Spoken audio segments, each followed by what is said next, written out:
Lecture du deuxième livre de Samuel, chapitre 12, des versets 1 à 7a, puis 10 à 17. En ces jours-là, le Seigneur envoya vers David le prophète Nathan, qui alla le trouver et lui dit: Dans une même ville, il y avait deux hommes. L'un était riche, l'autre était pauvre. Le riche avait des moutons et des bœufs en très grand nombre. Le pauvre n'avait rien qu'une brebis, une toute petite qu'il avait achetée. Il la nourrissait et elle grandissait chez lui au milieu de ses fils. Elle mangeait de son pain, buvait de sa coupe. Elle dormait dans ses bras. Elle était comme sa fille. Un voyageur arriva chez l'homme riche. Pour préparer le repas de son hôte, celui-ci épargna ses moutons et ses bœufs. Il alla prendre la brebis du pauvre et la prépara pour l'homme qui était arrivé chez lui.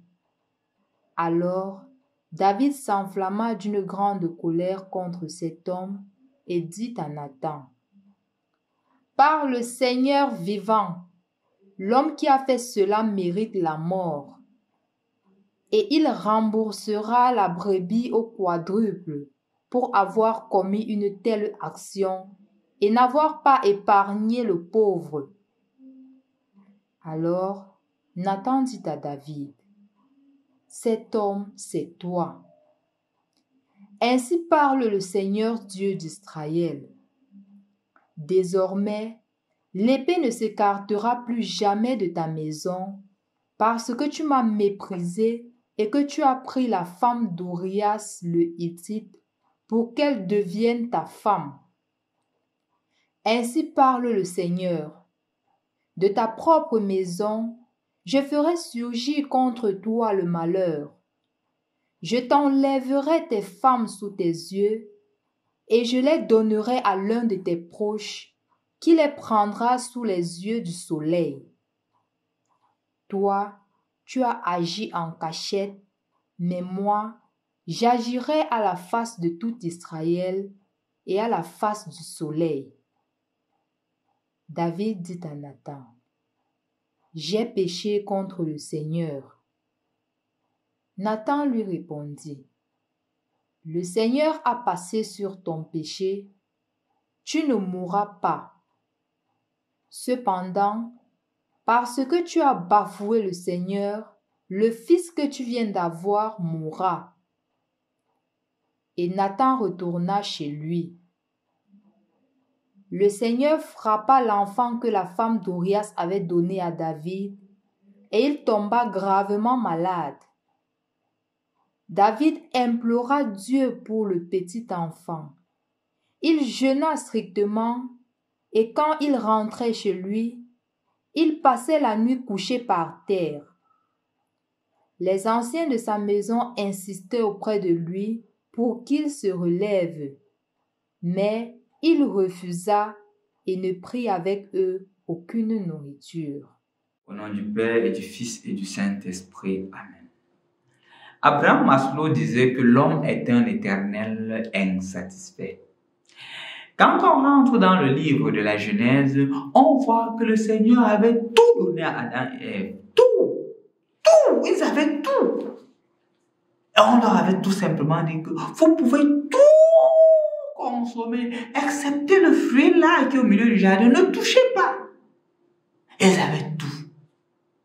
Mais qu'est-ce qu'ils font? C'est ce fruit-là, précisément, qu'ils voudraient manger. Une de mes filles aux Philippines disait: Masarap en bawal. L'interdit est toujours délicieux. C'est la même chose que nous retrouvons dans l'évangile, dans la première lecture d'aujourd'hui. C'est exactement ce que nous retrouvons dans la première lecture d'aujourd'hui. David avait tout. Il a réuni les deux royaumes, le royaume du nord et le royaume du sud. Donc ça veut dire que son empire était devenu de plus en plus grand. Ayant un plus grand empire, il était puissant. Il était respecté, il était craint, il avait tout ce dont il désirait. Mais comme l'homme était un éternel insatisfait, voilà que c'est la femme de son soldat, d'un moindre que rien qu'il convoite.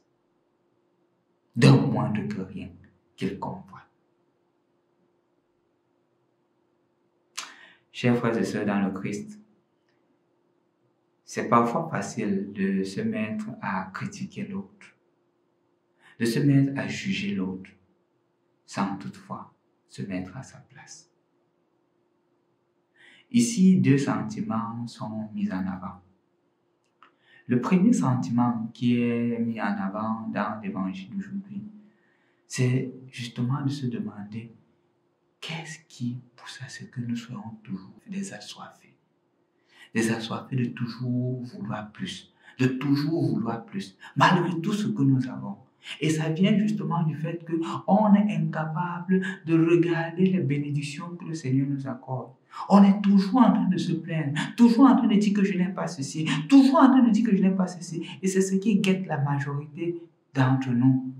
Ceux qui n'arrivent pas à dire merci au Seigneur pour toutes les bénédictions et les grâces qu'ils ont reçues.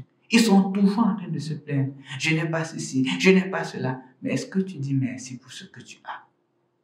Beaucoup de fois, nous disons rarement merci. Nous prenons ce que nous avons comme des acquis et nous regardons toujours ce que nous n'avons pas. C'est ce qui fait à ce que Adam et Ève mangent le fruit interdit. C'est ce qui fait à ce que David se met à prendre la femme de son soldat, Urias, parce qu'il veut toujours plus et il ne regarde pas ce qu'il a déjà. Le deuxième sentiment qui m'habite en ce jour, c'est le fait de pouvoir facilement critiquer David. C'est le fait de facilement le condamner, oubliant qu'au fond, nous sommes tous des autres David. Nous passons facilement le temps à critiquer les autres. Nous passons facilement le temps à montrer que les autres ne sont rien, que les autres ne savent rien et que nous sommes toujours les meilleurs. C'est ce qui nous arrive nous aussi. Nous passons le temps à critiquer les autres. Quand le malheur arrive à quelqu'un, on montre qu'il a tort, on montre qu'il n'est rien, on montre qu'il ne sait rien faire. C'est ce que nous passons le temps à faire. Mais est-ce que c'est justement ce que le Seigneur attend de nous? Est-ce que nous ne pouvons pas avoir aussi cette attitude de miséricorde, cette attitude de comprendre l'autre dans sa faiblesse?